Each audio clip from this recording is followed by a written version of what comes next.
Hello YouTube. We've got a 98 Civic EX. That's with the VTEC engine. It was having a hard time starting. We took a couple different steps to check it out, but read some forums online and it said check out the coolant temperature sensor. If it's out of range, it's hard to start.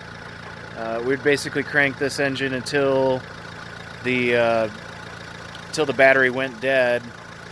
And it might start, it might not. It would usually have to be jumped and sit there with jumper cables on it, crank on it until it starts.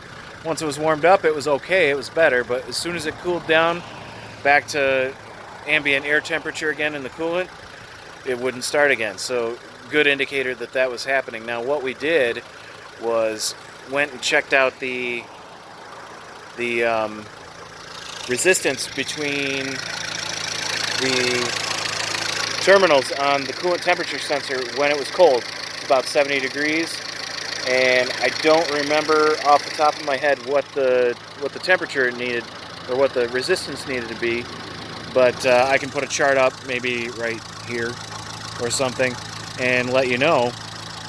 It'll tell you what it was. Around 68 degrees or so was supposed to be, I think, 2 ohms or maybe 2 kilo ohms. I'm not sure. Well, right here, chart, insert chart here. Anyway, I'm going to show you the location of the sensor and that we replaced it, and it seems to be working now. Check this out.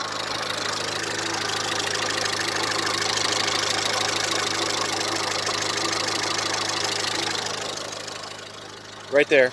That requires a 19 millimeter wrench to take off. The plug is just a standard Deutsch connector or whatever.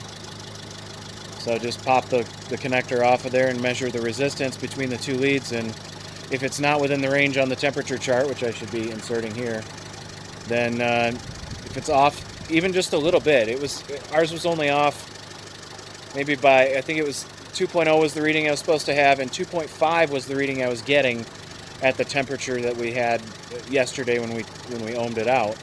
And that made all the difference in the world. So really, go check it out. Try it. The part's only, like, I don't know, it's 20 bucks at or so. So hope this video helped. If you enjoyed this video, like and subscribe.